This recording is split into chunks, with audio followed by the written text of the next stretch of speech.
10 years ago, I had recently retired from Raytheon, and somehow I heard about the Communications Advisory Committee. I don't quite recall how that happened, but I decided to attend the meeting.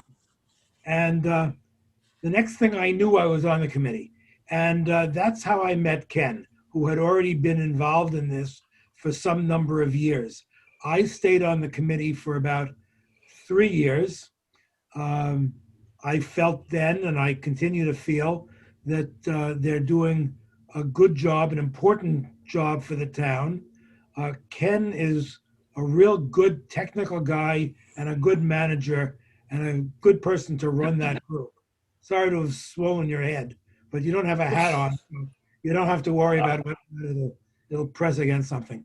So with that as a very, very brief intro, let me just turn it over to Ken. And I suggest that everybody else mute themselves. Okay, thanks very much, John.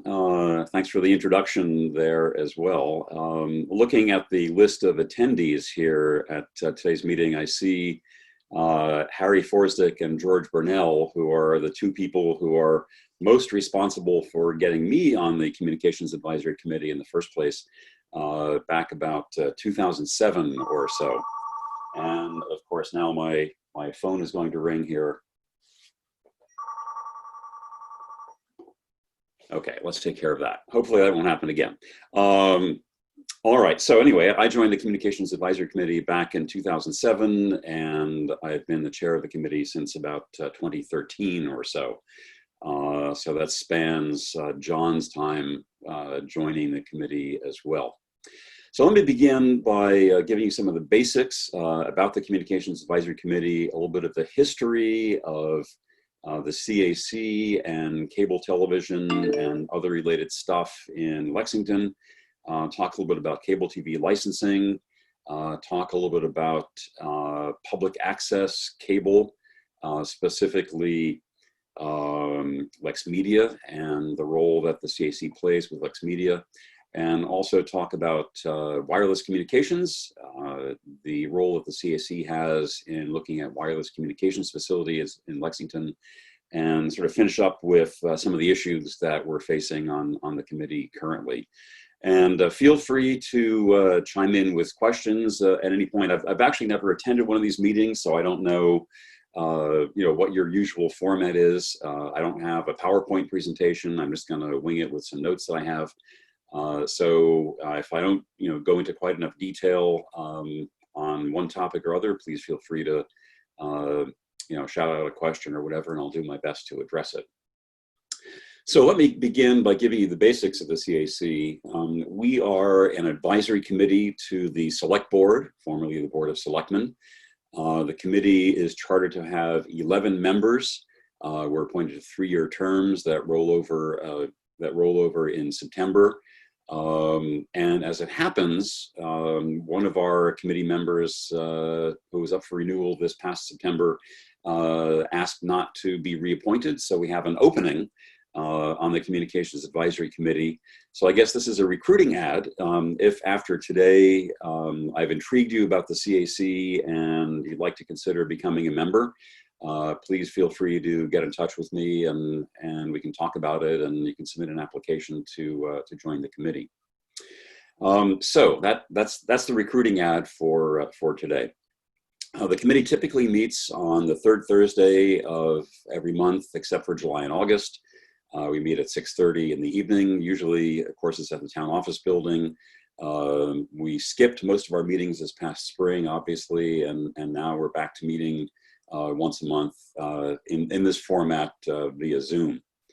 So the committee is charged by the Board of Selectmen really to do 3 major things. One is to advise the board and work with the board on issues associated with cable television licensing in the town of Lexington. The second major aspect of the committee charge is oversight of Lex Media, the public access cable corporation here in Lexington. And the third smaller aspect of the committee's charge is to be involved in the siting and permitting of wireless communications facilities in the town. And in addition to that, we're also chartered to look into other aspects of communications in Lexington pertaining to town government as the select board may request of us. So those are really the major things that we do. There's a sort of a nexus of the two big items, cable television licensing and Lex Media Oversight, that has to do with the funding for PEG access, the funding for Lex Media in Lexington, which, as I'll explain later, derives from revenues associated with cable TV in Lexington. So we get, the committee is very heavily involved in looking at the revenue picture, looking at the expenditure picture, and understanding how we're going to be able to fund the operations of our PEG Access Corporation as time goes on. Within the committee, we have several working groups. We used to call them subcommittees. Then we discovered that the term subcommittee has some very strict definitions according to the open meeting law. Subcommittees don't actually take actions on their own without coming back to the full committee. So we've now renamed those working groups, and they're small 2 or 3 person groups, that task groups essentially, that go off and work on particular things. So each committee member is also a member of one or more of our working groups. The working groups that we have currently are cable TV license negotiation, Lex Media Oversight, PEG revenues analysis. PEG stands for Public Education and Government Access Television, PEG revenues analysis, and wireless communications. So those are the working groups that we have. So just to give you a little bit of history associated with the CAC, and this goes back to be, of course, way before my time joining committee in 2007. I moved into Lexington in 1980, and that's right about the time that Lexington was getting its first cable television system. That was 1981, and the company that brought cable TV to Lexington was called Adams Russell. And Lexington, of course, having a bunch of techies living in town, a committee was formed to help the town decide what it needed in terms of the cable television system from Adams Russell, and what restrictions and requirements the town would place on that cable television system. And my role at that point was reading the Lexington Minuteman and seeing what was going on in town, and signing up to be a fairly early subscriber of cable television in Lexington. And what I remember, the discussion that was going on at the time about what the cable TV system would look like involved a couple of interesting things. First of all, the technical folks here in town were very concerned about the quality of the cable TV system that we were going to get. There was some concern that as cable companies were beginning to add more and more channels on the coaxial cable, reaching up into higher channel numbers on the coax, that there was concern about the performance, the overall performance of the system, and the quality of the signal that people would receive.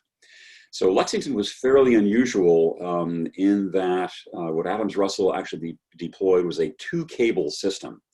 And I believe each cable had a maximum of 40 channels or something like that. And so there were a maximum of 80 cable TV channels in Lexington. This is at a time when many cable systems were deploying all 80 channels on one single cable. The other concern that Lexington had was that due to bad installation or whatever, there might be some RF leaking out of the cable and into the atmosphere, so to speak. And there's concern about the fact that some cable television channels overlapped with the bands that were assigned to aeronautical communications. And of course, we have proximity to Hanscom Field. So there's some concern that signals might interfere with aeronautical communications. And so Lexington's cable TV system, I think, was unique that I ever heard of, in terms of it omitted certain channels that overlapped with the aeronautical bands. So all this was basically due to the technical mindedness, if you will, of the folks who were advising the town in creating the first cable television system in Lexington. So the committee was formed as an advisory committee. It actually lingered after the after the Adams-Russell cable system was installed, and it became an ongoing advisory committee to the Board of Selectmen, and its responsibilities broadened as time went on. In 1999, RCN became the second cable TV provider in Lexington, and so we moved into essentially being a competitive market for cable television. And since 2006, we've had 3 cable operators in town, because that's when Verizon came in with the FiOS system in 2006. So one of the principal responsibilities of the Communications Advisory Committee is to yes, John. Is there any limitation or requirement to have 3 or to have greater than 1 or anything like that? Cable provider? Cable providers, yeah.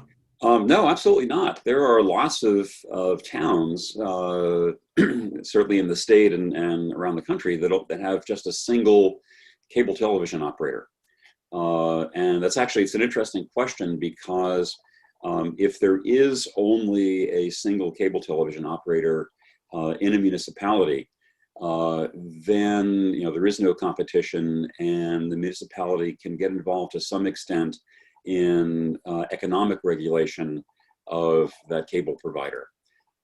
However, when you have a competitive situation with 2 or more operators, then there is no economic regulation by the municipality. It's considered to be a competitive marketplace, and the cable operators can do whatever they want in terms of setting prices. But no, there's no requirement that there be more than 1. And in fact, there are lots of places in the country. Massachusetts may be a little bit more competitive, I think, than some other parts of the country. There are a lot of places in the country where there is only 1 operator, and the municipalities or whatever are kind of cozy with that operator and sort of actively discourage additional operators from moving in to compete. And that's brought about some interesting regulatory changes on the part of the FCC that I'll get into later. So John, does that answer your question? Yeah. Okay. So we'll go on. While there's a lull there, let me ask a question that was brought up on the chat. How many people are on the CAC, and who sets the size? The size of the committee is set by the select board. It's in the committee charge, and I think that can be modified. We're chartered to have 11 members. That's marked down from 13. I think at one point we had 13 members. Having that large a committee makes it difficult sometimes to get a quorum for a meeting, because a quorum has to be more than 50% of the committee. So we're doing pretty well with 11 members currently. As I mentioned, we do have a vacancy. We only have 10 members on the committee at the moment. So, we'd be happy to have additional members as well, an additional member as well. Thank you, sir. Okay. So let me talk a little bit about cable television licensing. Licensing of cable television operators basically falls under 3 jurisdictions, if you will. The overall framework is set by the federal government in the Cable Act, and I forget the year that's associated with Cable Act. Maybe 1986 or something like that. I'd have to go back and look at it. And the Cable Act is interpreted, of course, and regulated by the Federal Communications Commission. And then certain aspects of cable television licensing are mandated by the Cable Act and by the FCC. And then the actual licensing process is delegated, of course, to individual states. Here in Massachusetts, cable television licensing is actually delegated down to the municipal level. And that's different from some other parts of the country where, in fact, cable television is regulated and licensed statewide as a state function. In some states, the most functional level of government is county government, and so cable television licenses will be on a county basis. Here in Massachusetts, of course, we don't really have county government, so it's the municipalities that are responsible for cable licensing in the state. So within each municipality, there is an issuing authority for cable television licensing. And by state law in a city, the issuing authority is the mayor. And in a town, the issuing authority is the Board of Selectmen or the Select Board, as we have it here in Lexington. And that licensing process is overseen by the Massachusetts Department of Telecommunications and Cable, MassDTC. And like a lot of other state oversight functions over municipal business, the MassDTC does keep an eye on what's going on with cable television licenses in all the municipalities in the Commonwealth. And the DTC strongly recommends that communities have a cable advisory committee. I suspect that the one here in Lexington probably predates the state recommendation that there be a cable advisory committee. And of course, we have broadened the responsibilities of our committee here in town beyond just cable television. And so it's now become the Communications Advisory Committee. But we are a cable advisory committee as envisioned by the MassDTC. So one of the responsibilities that the CAC has here in Lexington is to work on behalf of the Select Board in dealing with the cable operators that we have in town. So in particular, one of our responsibilities is to actually negotiate the cable TV licenses with the cable operators. And of course, we now have 3 of those. And so we're basically talking about renewal licenses as the licenses come up for renewal. Typically, cable television licenses run 10 years. The maximum allowed by law is 15 years. Most of our cable operators have had 10-year licenses and renewed for 10-year periods, and that's beginning to change. Verizon has been the exception. They came in 2006 and were granted a 15-year license. And that license, in fact, is due to expire a year from now in October of 2021. And so we are in the midst of the renewal process now with Verizon. The state actually mandates a 3-year process for license renewal. So the process kind of kicks off 3 years before the license is due to expire. And the final 12 months of that renewal period, of course, is the most active in terms of actually negotiating a new license and so forth.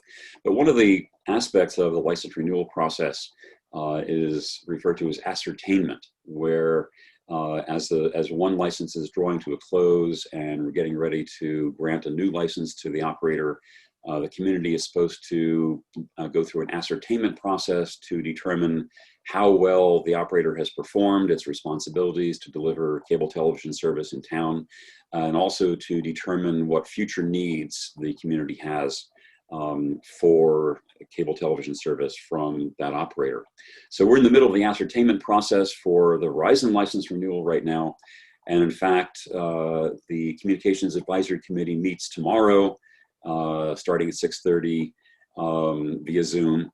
And at 7 o'clock tomorrow, we actually will hold a public hearing to receive comment from the community on how well Verizon has been meeting its requirements to provide cable television service in Lexington.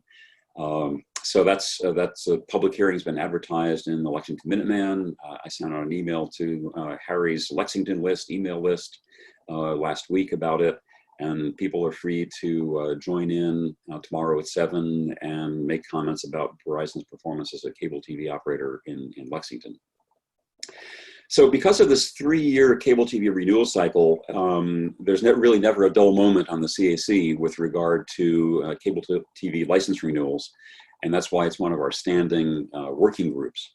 We're in the middle of the Verizon license renewal process. It's interesting, Verizon started out with a 15-year license, the maximum length license allowed by law in 2006. And they have now come back and told us that from their perspective, market conditions are changing so much that they only want a 5-year renewal license currently.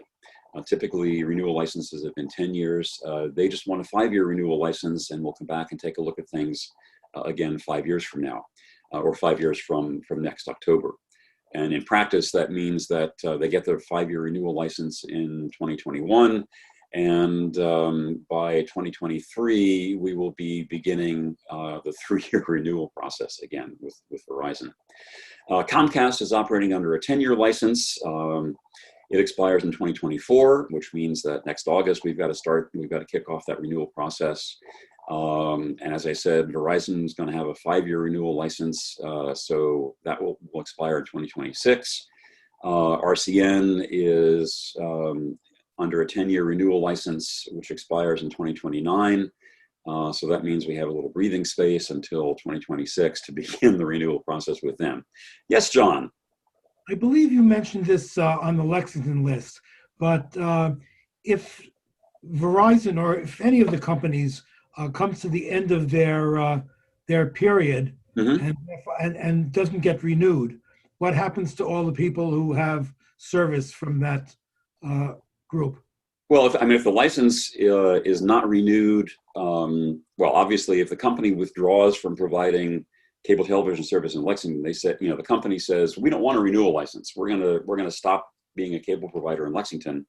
Then obviously, at the expiration of the license, their service terminates, and any contracts they have with Lexingtonians, I guess are dissolved because they're not providing the service anymore. They're no longer providing the service that's been contracted.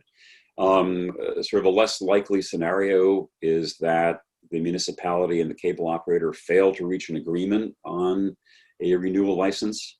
That's, well, certainly never happened in my experience. I don't know if it's happened anywhere. Certainly the Mass DTC, the Department of Telecommunications and Cable, really gets after municipalities on the topic of license renewals and works very hard to see that license renewals happen.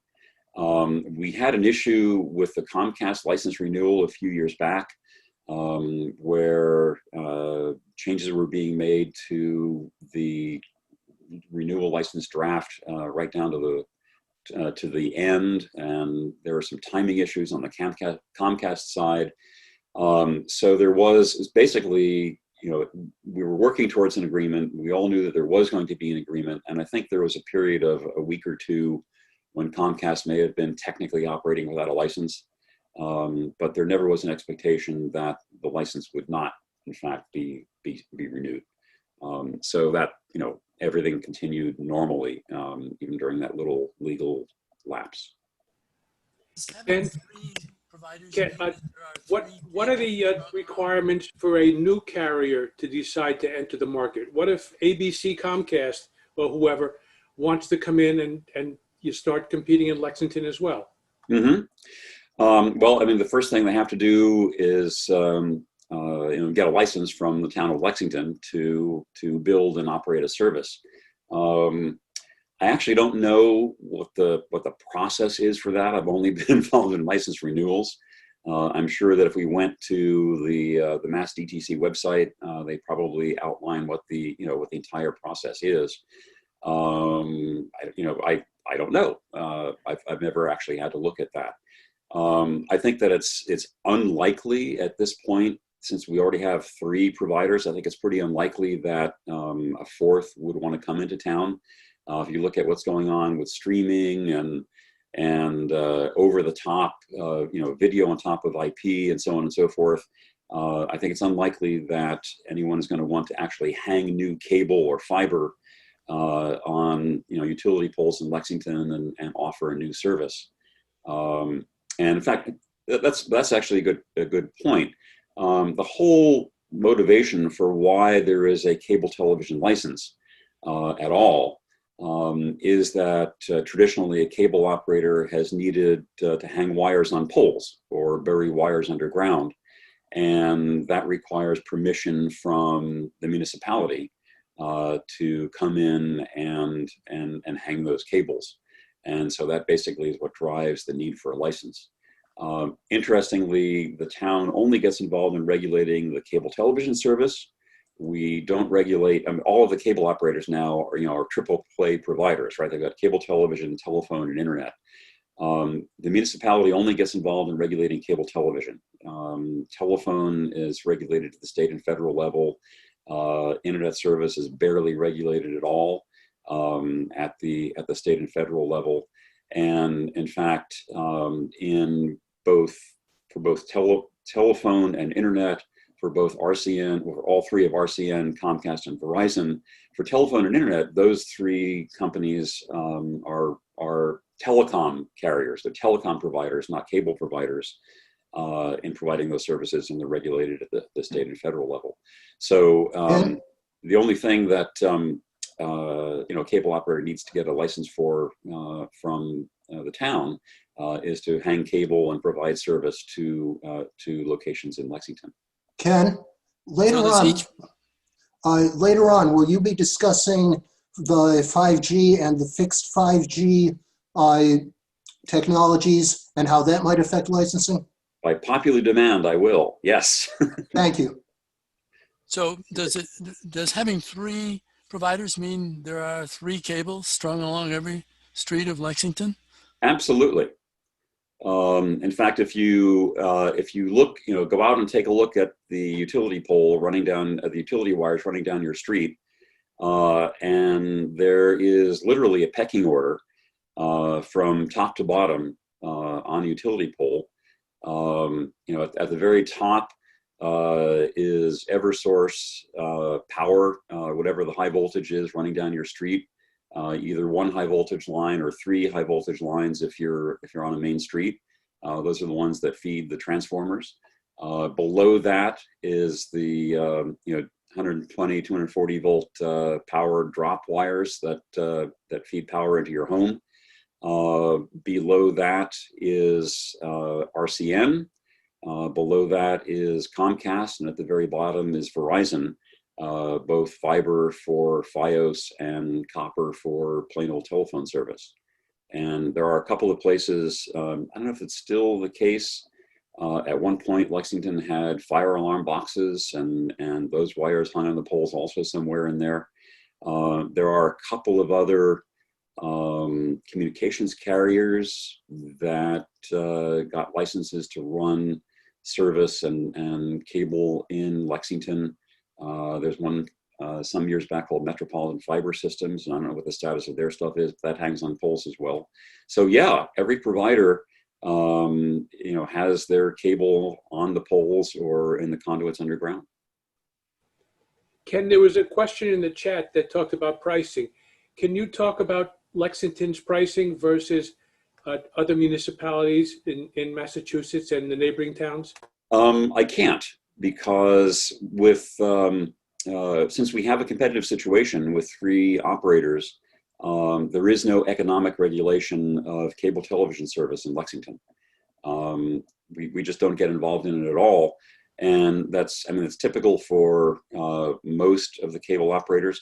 And I think the only economic regulation that a municipality is allowed to do in municipalities where there is only one operator is regulation of the lowest tier, the most basic tier of cable television service.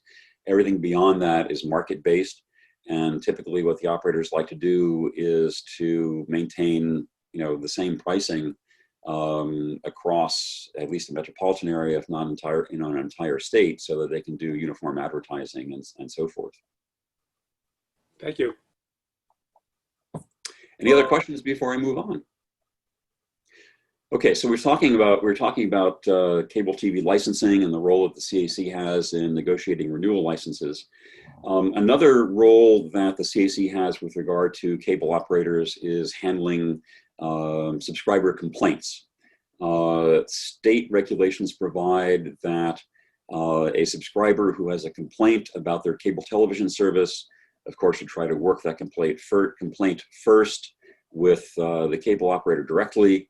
And failing that, the subscriber can then lodge a complaint with the issuing authority in that municipality. And as I mentioned, here in Lexington, the issuing authority is the select board. And so if somebody has a complaint about their cable TV service, they can't get the operator to resolve it, they file a complaint with the select board office, and that then immediately comes down to the CAC.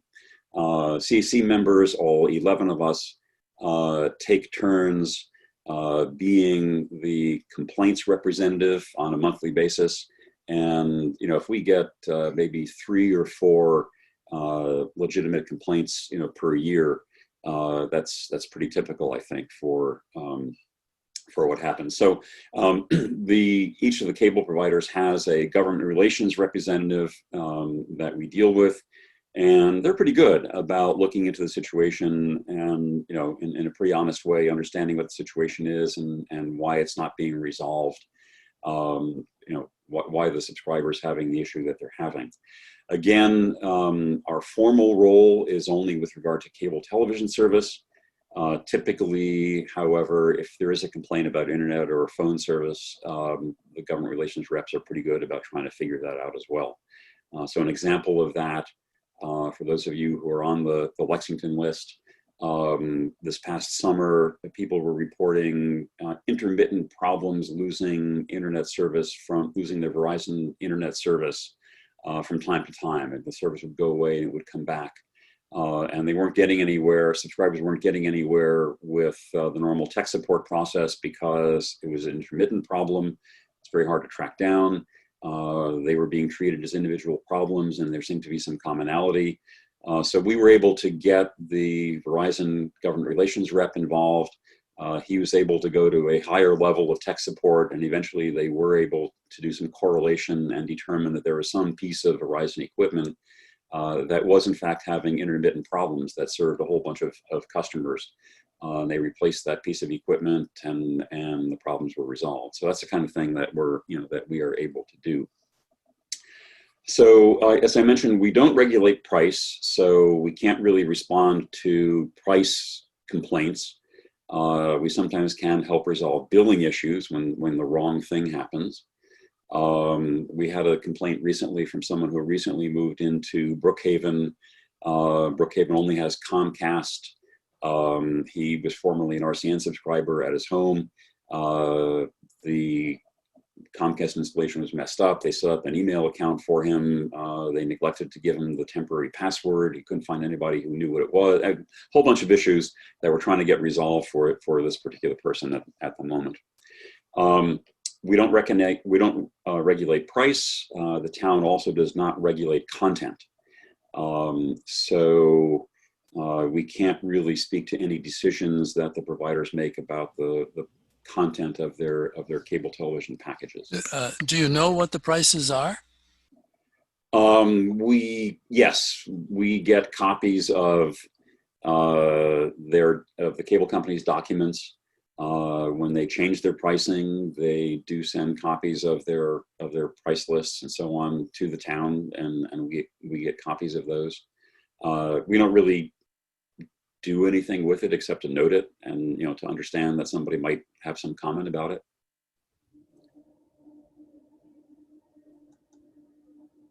Okay, that's cable television licensing. I'm going to move on unless there are any other questions about cable TV licensing.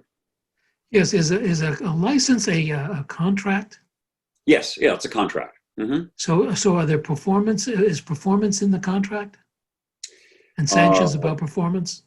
Technical performance, or, I mean, basically, I think all the cable operator is required to meet FCC standards for example, Comcast was billing for sports, even though there were no sports. Right. That's that gets into economic regulation, which we do not regulate in any way. Well, the performance of the contract. The performance of the contract is that, would that be within your purview? If they say we're going to provide the following for level 1, the lowest tier, we will provide A, B, and C. And then C is sports, and let's say they're not playing any games because they weren't, but they were billing for that service. That's actually a good question. I haven't looked into those corners of the license agreements, but it's certainly something that we could take a look at. Because it adds up to a lot of money, not for the individual, but for the town. It adds up for a lot of money when they can bill for a service that they're not paying for. Yeah, and one of the big issues throughout the cable TV industry in recent years has been programming charges.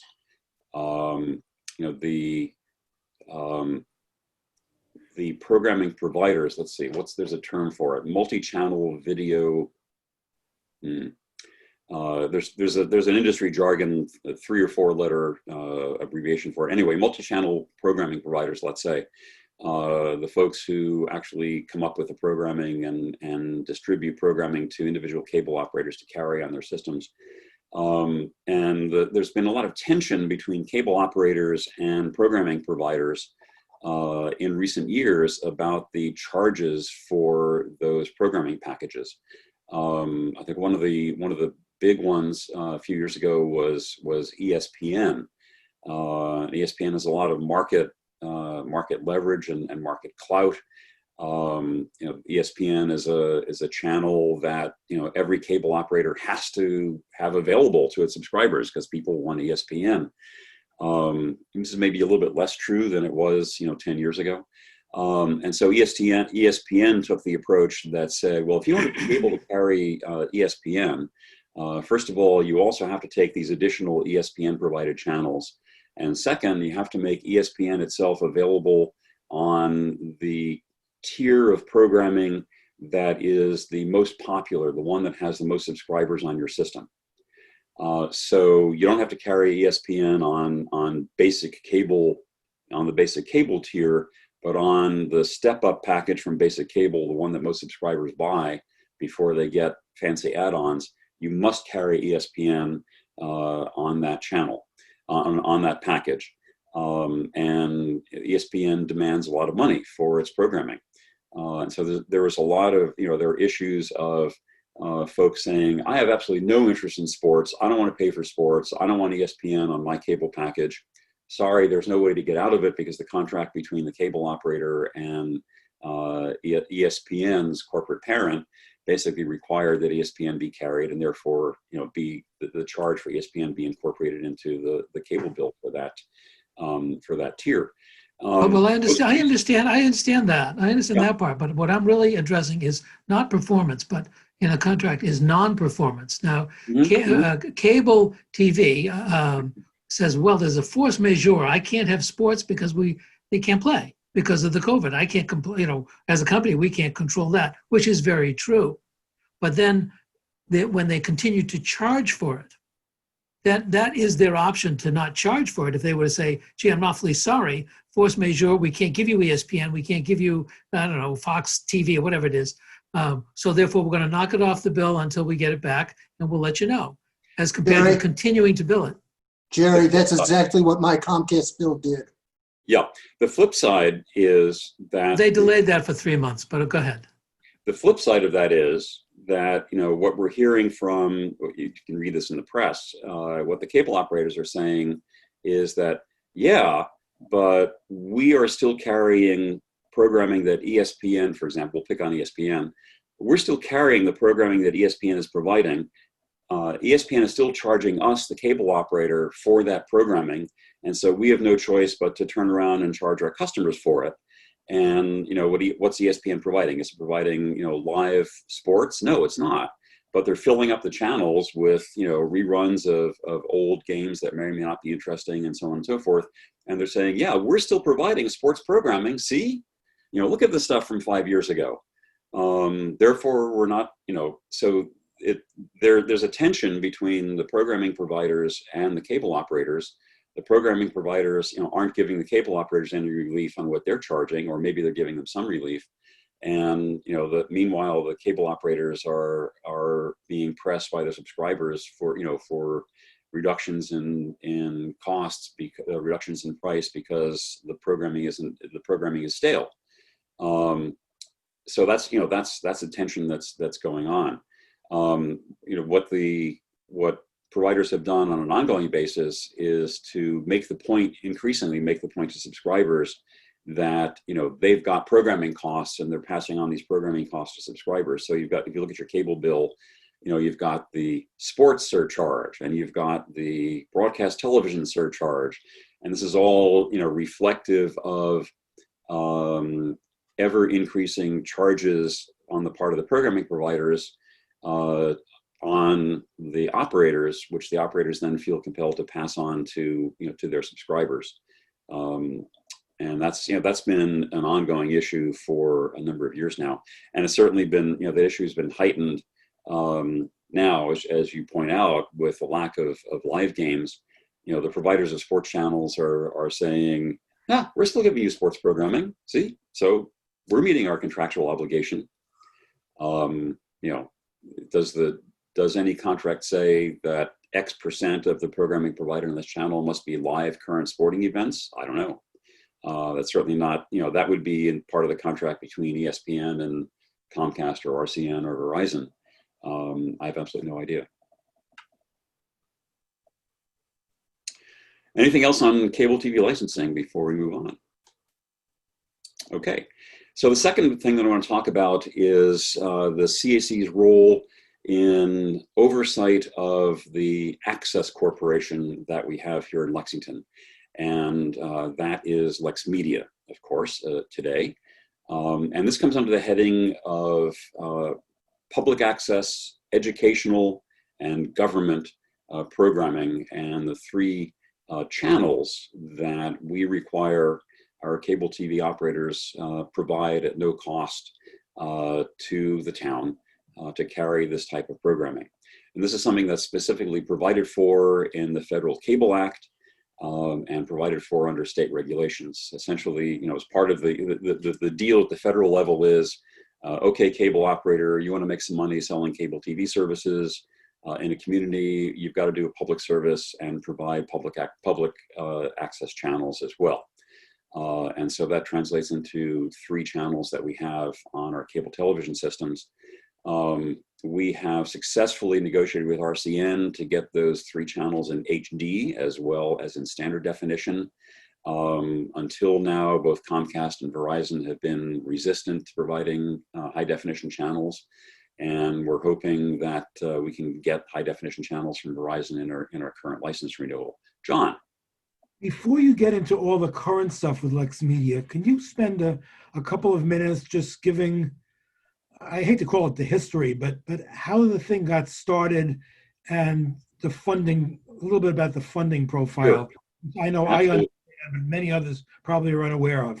Well, I'm looking at my notes here that I have in front of me, and the heading says Lex Media, PEG Access Corporation Oversight, and the first subheading says History.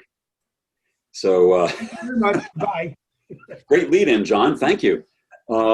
So back in the day when we had the first cable television license in Lexington with Adams Russell was required to provide the three PEG channels on their cable television system.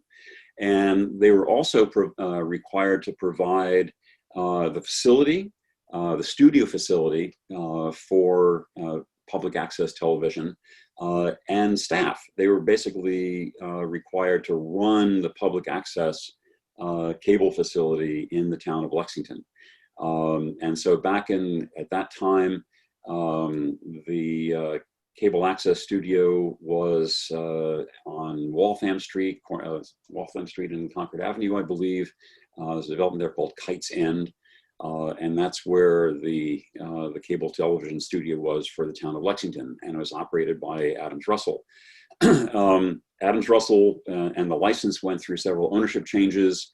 There was a period of time when AT&T actually owned cable TV operations, and AT&T owned it for a little while. There was Cablevision, things went back and forth, and ultimately it all became Comcast. And as Comcast began becoming the major player and aggregating a number of cable television operations throughout the Commonwealth and throughout the country.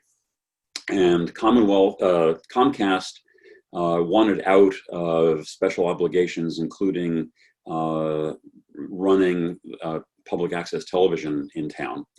And so the town put together a competitive request for proposal for the creation of a public access corporation to take over cable access television in Lexington. So that was a competitive RFP, and an organization called Lex Media was formed as a not-for-profit corporation, and Lex Media was the successful bidder on that RFP to operate PEG access cable TV in Lexington. So their first contract with the town, I believe, was a 5-year contract, and it ran through the end of 2009. This is still using the Kites End facility. The town took it over from the cable operator and turned it over to Lexmedia for them to use. At about the same time, the Avalon Bay real estate company was developing Avalon at Lexington, the old Metropolitan Hospital property on the Belmont-Waltham line. And one of the buildings on that property is a building called Klein Hall, which is used as a common facility for that development. And Lexington, the town of Lexington, leased space in the basement of Klein Hall to move the cable access facility out of Kites End and into Klein Hall. So the town leased the Klein Hall basement from Avalon Bay, and in turn sublet it to Lexmedia for them to build their studios and so forth. So Lexmedia received funding from PEG revenues on the cable licensees, and I'll be talking about that in a minute. That includes operating funds as well as capital funds. And certainly back at the beginning of that contract, there was capital funding provided for them to build out the studios and the facilities that they have today. So on an ongoing basis, Lexmedia is actually now on its third contract with the town of Lexington. As I said, the first one ran through 2009. In 2009, there was a second competitive RFP. There was exactly one bidder on that RFP, that was Lexmedia. And so they received a 10-year contract at the beginning of January of 2010. Actually, it was a 9.5-year contract because we're trying to align it with fiscal year boundaries. So through the summer of 2020. And that contract had a 4-year initial term and 2 3-year renewal terms, with the budget for Lexmedia set at the beginning of each individual term of that contract. So one of the activities that the CAC has had on an ongoing basis is essentially being the contract monitor for the town of Lexmedia in its operation under the contract. As I said, Lexmedia is a 501c3 not-for-profit corporation. They've got their own board, but they are a contractor to the town, and it's in their role as a contractor to the town that the CAC provides oversight. And of course, we also get involved in negotiating new contracts. That contract, as I said, the most recent one was up for renewal at the end of June of this year. And rather than go out for a competitive RFP, the town used a different contract mechanism available under state law called a grant agreement. And there's some restrictions associated with the grant agreement. The town gets to decide who's going to receive the grant. The recipient of the grant needs to be a not-for-profit organization, and it needs to be for some defined municipal benefit, where the municipal benefit here is operating the public access corporation. So there was no competitive RFP. We negotiated a new agreement with Lexmedia. And this is a 6-year contract. As we know, cable television is changing over time, and with uncertainties in terms of what fund availability was going to be and so on, we decided that it was a little bit risky to do a full 10-year contract. So this is a contract that has 3 2-year terms, where the budget for Lexmedia can be adjusted during each of those for each of those terms, and so that's what we'll do. So that's the role that the CAC has with regard to Lexmedia. And my next subheading is funding, and this is sort of the nexus of cable TV licensing and the PEG Access Corporation, Lexmedia. The Cable Act, the Federal Cable Act, and state regulations allow the municipality or the issuing authority in negotiating a license to require from the cable operator a payment of up to 5% of cable revenues to the municipality for municipal purposes, in particular funding PEG Access in Lexington, PEG Access in town. And so that's what we have in all three of our cable television licenses. Essentially, it's a 5% tax, if you will, and you'll see that on your cable bill as a line item, and that comes into the town and goes into not general revenues, but rather a separate account, which is monitored by the Communications Advisory Committee and appropriated by town meeting to fund PEG Access, to fund Lex Media in Lexington. So this has been a good deal for Lexington. Traditionally, we have three cable operators. Lexington is an affluent town. We have had a very high take rate of the percentage of folks in town who actually get cable television service. And not only do folks get cable television service, but people in Lexington typically buy pretty expensive cable television packages. And so all of that contributes to the 5% levy, if you will, that we get to fund Lex Media. Now, this is just on cable television revenue.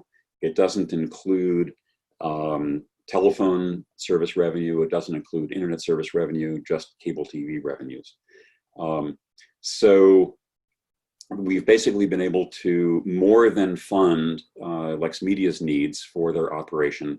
And over the years, we've actually been able to build up a surplus in that account. And there's been some town spending on that account for some other things, such as part of the communication facilities, television facilities that went into the renovation of Cary Hall and a few things like that. But basically, the money there is used to fund the operation of Lex Media. Now, we know that the cable television situation is changing. There are other ways of getting video programs these days. There's more and more what's referred to as cord cutting in the industry, of people dropping their cable TV subscriptions in favor of other ways of receiving programming.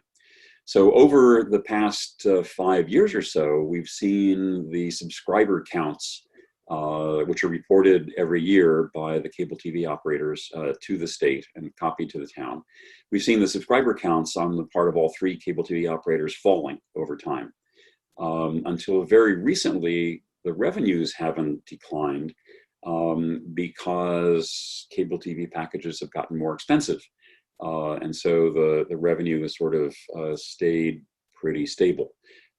Just last year, we began to see the first overall decline in PEG revenues in Lexington, and we think that trend is accelerating, although it's hard to tell. We get the reports basically, a little bit after the fact. So like anything else, it's hard to analyze exactly what's going on here. But we do keep very, very careful tabs on the revenue situation and the expenditure situation. And that's really led to the decision to have Lexington's contract with Lex Media be only for 6 years and for 2 years at a time. So we understand the funding. I don't have off the top of my head figures on how many subscribers there are in Lexington. We do have those numbers at the CAC, and I can certainly dig them up overall, what the subscriber count is in Lexington. So one trend, revenue trend that I have to be careful of is cord cutting and decreases in subscribers and revenues associated with subscribers. Another trend that we have to be watchful of is alternative means for current cable operators to deliver their programming. I mentioned that the whole motivation for cable TV licenses is that cable operators need to put their facilities on utility poles. These utility poles are controlled by the municipality, and therefore they're licensed to put their facilities on utility poles. The question was asked earlier about 5G fixed wireless, and I've got a 5G discussion overall, but that really does raise the question of what happens with cable TV revenues. Verizon in particular has been very vocal about the fact that they have a plan to provide programming, to provide internet service, to provide programming services into subscriber households wirelessly rather than via fiber. The idea is lots of small cell sites, if you will, on utility poles scattered around the town using new 5G technology, which is very high bandwidth. Use all that fiber they've got out there to deliver programming to the utility pole, essentially, and then use wireless to go into the home. Now, the interesting question becomes, they've got a cable television license to deliver literally cable television, but when they use their fiber for telecommunications purposes, that's not subject to town license and the 5% PEG licensing revenue. So the interesting question is, if a company like Verizon switched to not have cable drops, but instead deliver programming wirelessly, is that no longer cable television and no longer subject to the 5% license fee? And so all the revenue that we would be getting today from Verizon, we would no longer be receiving because it's no longer cable television. That's an interesting thing that we have to see how that goes.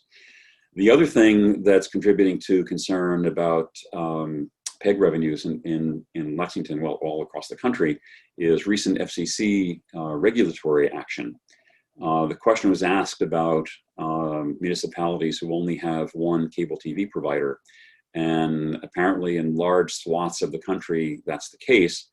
Competitive cable operators have complained that municipalities and counties and states raise very large barriers to new entrants in cable television by requiring not only 5% license fees, but also large in-kind contributions. Give us stuff, give us benefits in order to get a license from us to hang your cable in our jurisdiction. And the FCC is very much on the side of promoting new entrants in the industry and making it possible for operators to go into new locations. And so essentially the FCC in 2019 declared that any in-kind contributions that a cable operator makes in accordance with a license now should be considered to be contributing or should be under that heading of the 5% franchise fee that a municipality is allowed to exact. So things that in-kind contributions that we've typically had in the past are requiring cable operators to provide free cable service to municipal buildings. That's something that's in each of our cable television operator licenses. The town can ask for free cable service into a municipal building. And we typically have those in a lot of places. We can ask cable operators to provide internet access to the town for the town's use, town government use, at no additional cost. And that's in several of our licenses at this point. And we also, RCN, in the case of Lexington, RCN provides an institutional data network that links together various town buildings.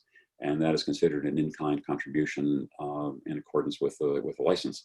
So right now, those are all considered in addition to the 5% license fee, but the FCC's regulatory action says, no, that's supposed to be all those things. The value of those things should be considered towards the 5% cap on the license fee. And cable operators are allowed to go back to the issuing authority and demand that those aspects of the license be renegotiated.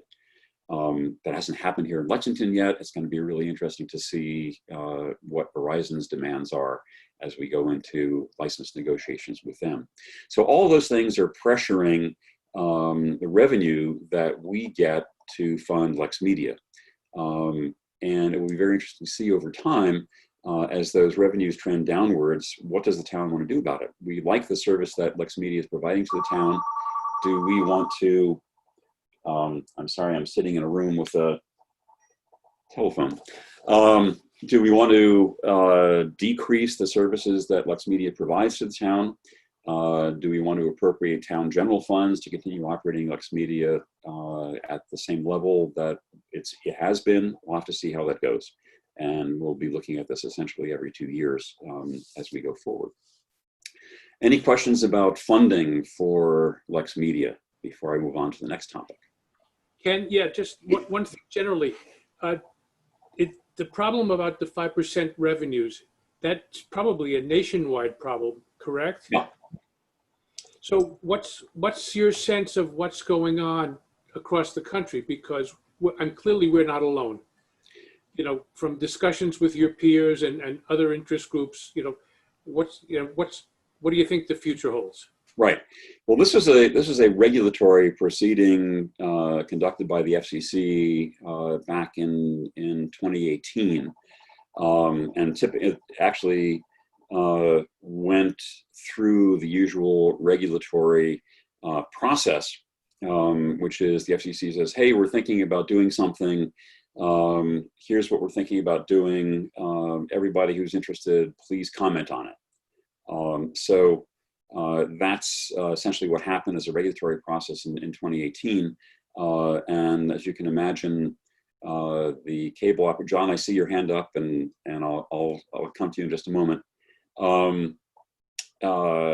So the cable operator said, "Yeah, we really want you to take action to preclude issuing authorities from demanding a ton of stuff from us in exchange for being granted a license." You know, we think the cable operators nationally said, you know, we think 5% is a reasonable cap, but we don't want municipalities or counties or states demanding, you know, large quantities of stuff beyond that 5%. Comment from the public sector at every level, state, county, municipal, went uniformly the other way, explaining why it was a bad idea to include all the in-kind contributions in the 5% franchise fee. We in Lexington authored a comment that the Board of Selectmen signed on to, and that we contributed to that proceeding as well. And the approach that we took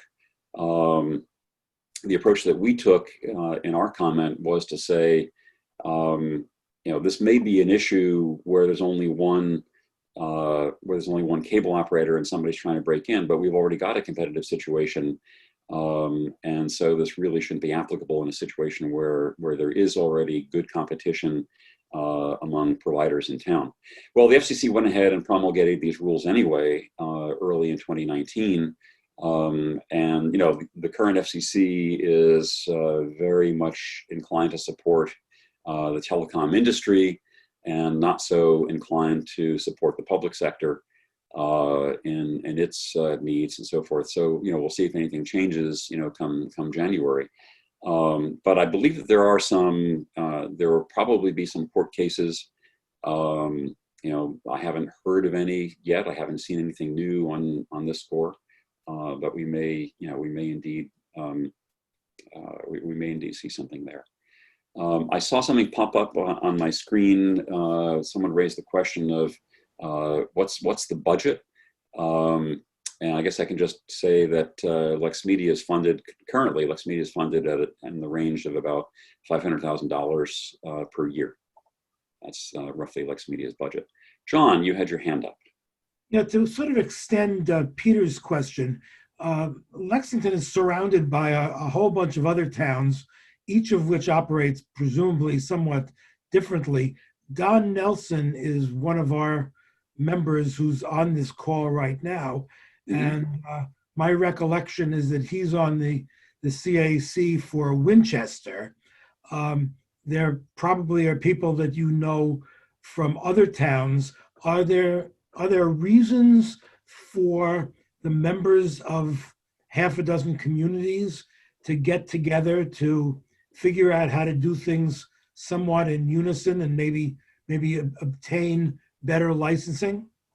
I can comment on that. Please. I've been on our cable advisory committee for the last 15 years, and I think recently I'm not, but generally what happens when we have a committee with, I think we have 11 members, a few new members come in and they have grandiose ideas about what they'd like to do for the town. And the thing that moderates these ideas is the fact that the attorney who is working with us is also negotiating for about a dozen other communities with the same cable vendors. And so he will say, with Verizon, you are asking for this. Verizon isn't likely to do it because none of the other surrounding towns are asking for it. And so that steers us to a very small number of areas where we do have freedom to make adjustments. And some of these things are the PEG funding for the we call it WinCam in town. Also, that's the main one. And then there's also discussion on how other towns are handling cord cutting, and that cord cutting is a great big issue. Some of the Verizon and Comcast are in our town, and we're doing the licensing periods are reduced to 5 years from historically. That's similar. So it's a lot of this is done simply by the attorney looking at the other 20 towns, and they say, we are the only one requesting this. Verizon's not likely to approve it for only one town. And this keeps different towns sort of being comparable to each other and not standing out too much. Okay, I guess that's, but other aspects are exactly parallel with what you've been discussing, Ken. Been a very good presentation. I appreciate it. Yeah. Okay, any other comments before I move on? Ken? Could I ask a, go ahead. I have a question about, does Lex Media now indicate what the cost of broadcasting town meetings is as a percentage of their $500,000 budget? Or is that not a question you want to be asked today? No, I mean, it's interesting. I mean, the cost of broadcasting town meetings. Certainly, the one of the explicit requirements in the town's contracts with Lex Media has been a specification of the minimum set of town meetings of various types that Lex Media is required to cover. And so, you know, Lex Media staffs up to do that. There are some places in town where there's video equipment permanently installed, and all someone needs to do is throw a switch, and presto, the meeting is either recorded or available to put on live on cable. There are other places where if there's going to be a meeting, a crew actually has to go out and set up the camera and some equipment and so on to beam the programming back to the Lex Media studios. So it varies. I don't think we've asked Lex Media to explicitly account for the cost of, account separately for the cost of broadcasting, town government programming. Basically you'd be asking, especially for Lex Media's paid staff, you'd be asking to, ask them to allocate their hours and so on and so forth. And we haven't done that. I think the relationship, I think, between the CAC and Lex Media has evolved very, very nicely over time, and there's a lot of trust on both sides. Mm-hmm. Okay. Could I ask a question? Go ahead. No, you go ahead. When I was at Lex Media, I wrote the proposal for the 2009 period for that 10 years. Well, your fault. As I remember, Lex Media's yearly budget was quite a bit less than what it is now. Is that your recollection too? I think, let's see, going back 11 years, it was probably a little bit under 300,000. Yeah, that's my recollection. Yeah. So, I mean, we've upped the number of meetings that Lex Media is covering. Right. They basically improved their facilities to be high definition throughout. They're paying for streaming service. They're paying for service provider to do storage of all the on-demand video Right. and so forth. And they've increased their staff. They've increased their Yeah. outreach to the community. They've increased their staff. So yeah. Okay. Could I ask a question on governance, the philosophy of governance? Sure. When towns ask for in-kind services or for services for quote free, and for this particular licensee, and I'm not talking about Lexington, I'm just talking about philosophically, should they also go to the victualers who are licensed, that means restaurants, and have free meals for the town employees? Should they go to the plumbers and have free services for the restrooms of the town because they control the license? Is that a good governance? I don't know. I mean, as I said, the motivation for a cable television license stems from the fact that an operator is going to be, occupying space on utility poles and needs permission from the town in order to do that. And so that regulatory framework is established. And this does go back to the Federal Cable Act that set up the broad parameters of all of this, and that's where all this comes from. I think that the intent of Congress was that the community should obtain some benefit in exchange for allowing for-profit entities to come in and make money off distributing. Yes, that's known as a tax.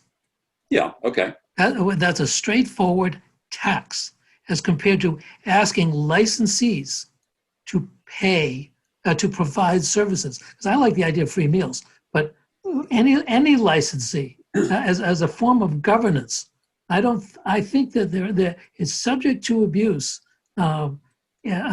because you can control a large economic value, and you can ask for things. It can be just subject to abuse, and you never know where it's really going and who's going to really utilize it. And if something can be used nefariously, it will be.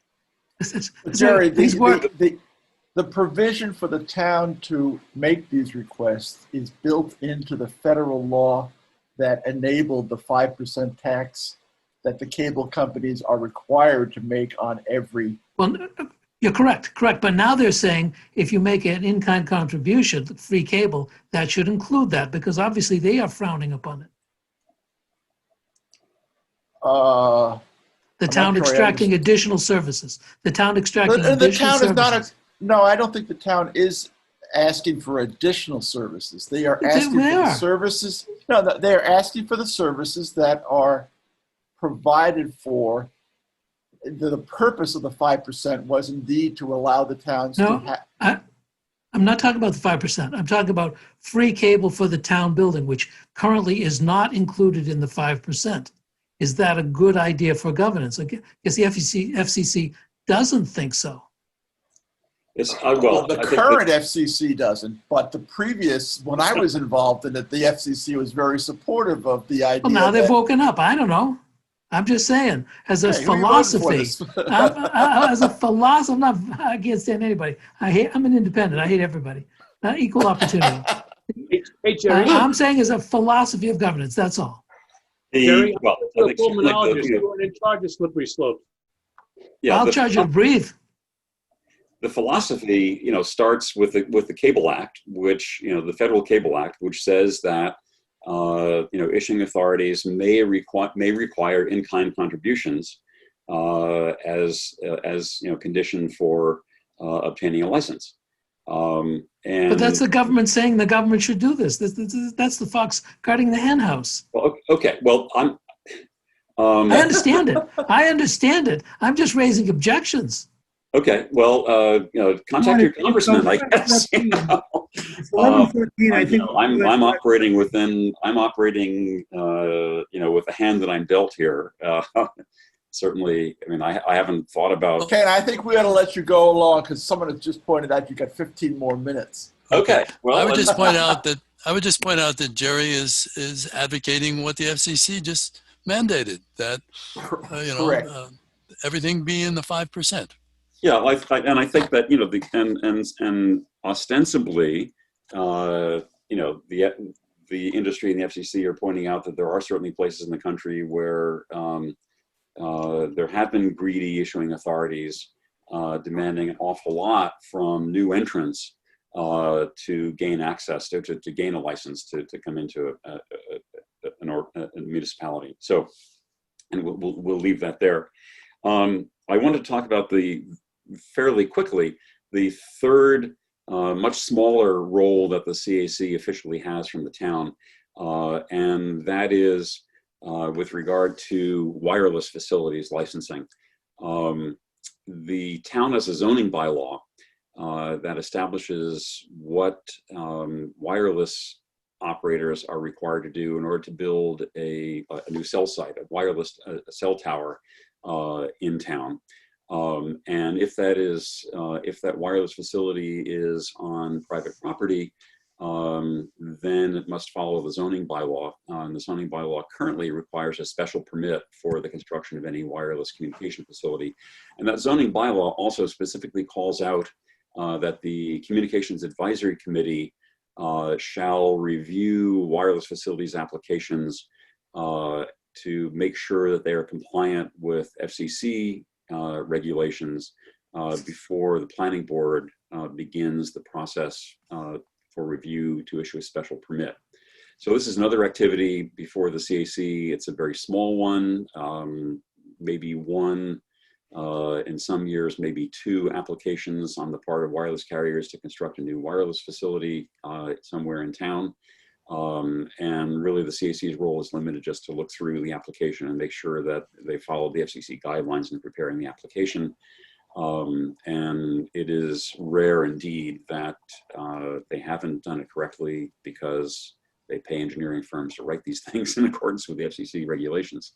So that's something that's explicitly called out and that we have a role in.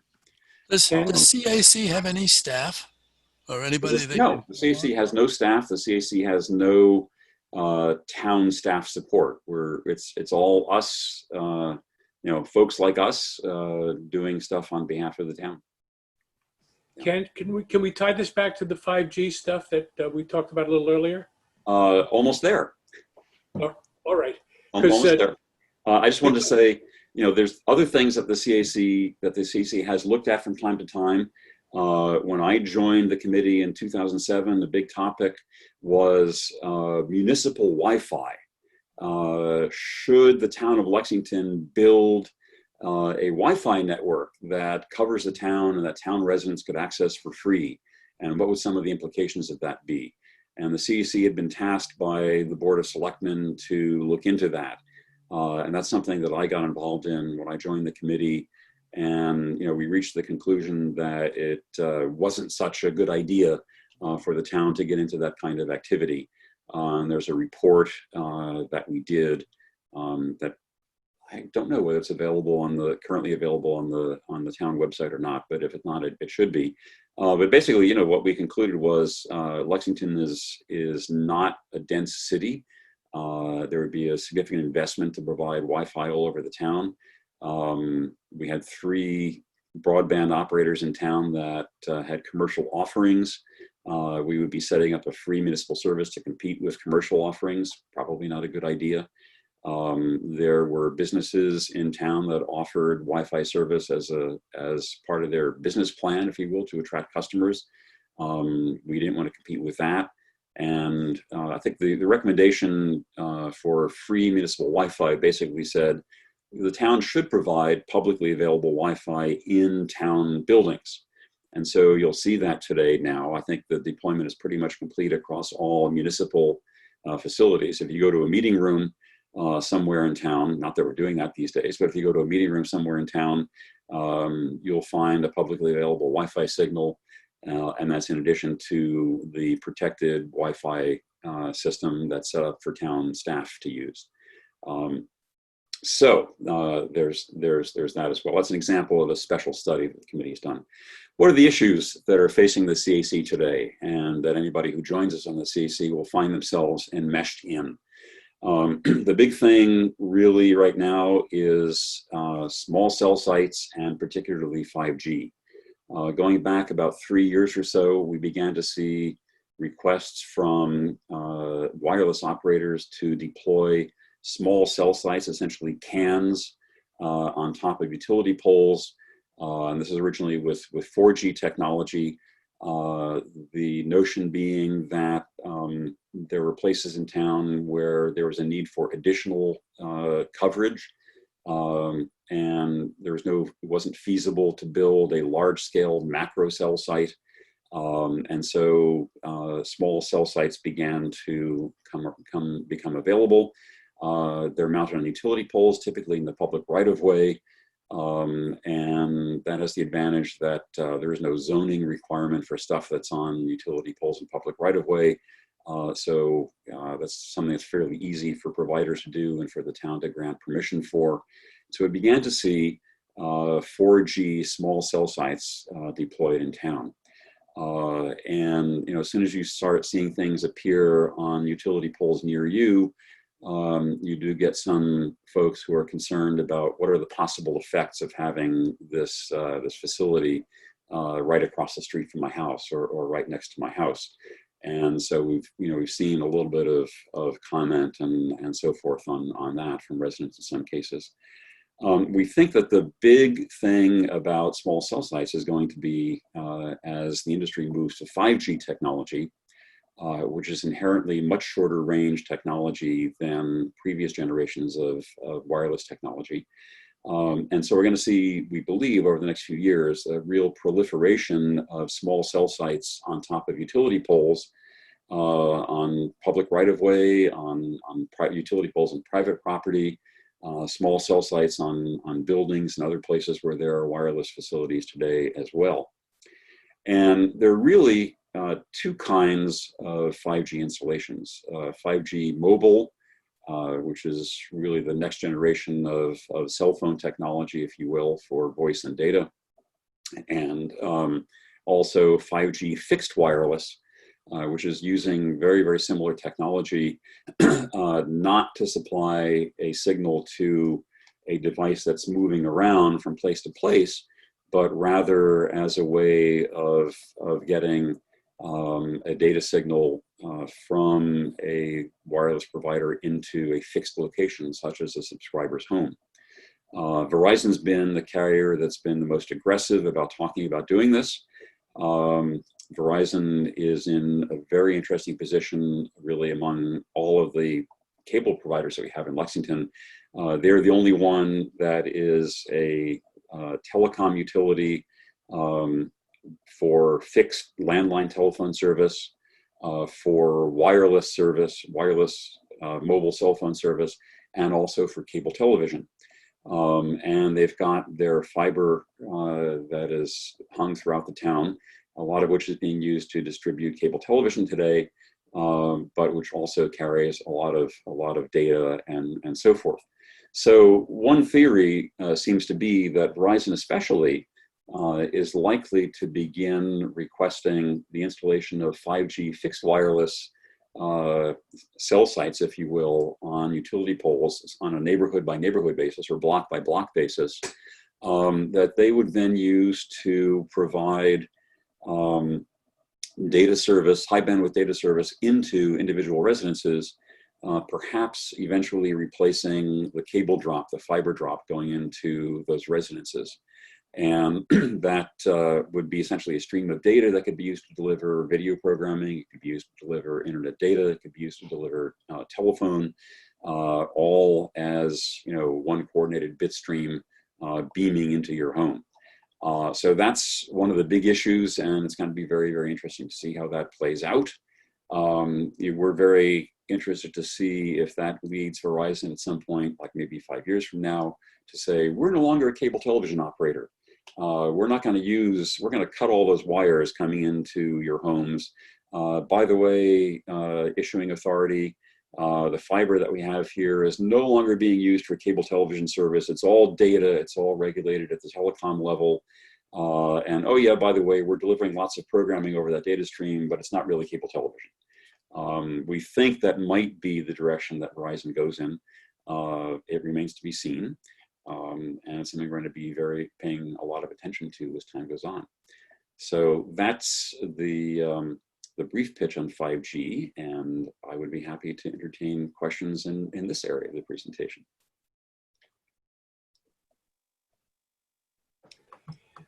So Ken, for 5G, it means that subscribers, thank you very much, by the way, a wonderful presentation. It means that subscribers would have to have a 5G receiver in their home, which Verizon, assuming that they're the lucky winner, Verizon would provide, and then you would have single or multiple 5G antennae on utility poles hanging around your neighborhood? Yeah, dressed up in a essentially a big soda can on top of the pole. By the way, I'm not sure Verizon would own the receiver. That's still up in the air. Right. I mean, right. Who owns your cable? Well, currently, right, with Verizon's current FiOS technology, typically Verizon owns the ONT, the optical network terminal in your home, right? They set that up on the outside of your house. They connect the fiber into it. And now you've got several things coming out of that ONT. You've got a coax for your cable TV. You've got an RJ45, Ethernet connection for your router, and you've got maybe twisted pair for telephone service. So that's that's the way it is now with FiOS and the ONT, and the expectation is that we have a similar thing for the 5G terminal as well. Except it wouldn't necessarily need to be outside your house.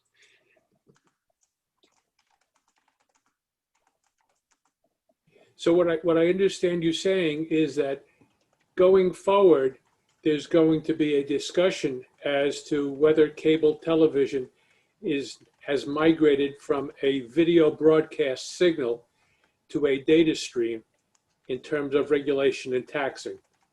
Is that fair? That's my expectation. It remains to be seen whether that's the case. We're in areas of the country where AT&T is the incumbent telephone operator, comparable to Verizon around here. For some years, AT&T has had a cable TV technology called Uverse, which is in fact a data stream kind of thing.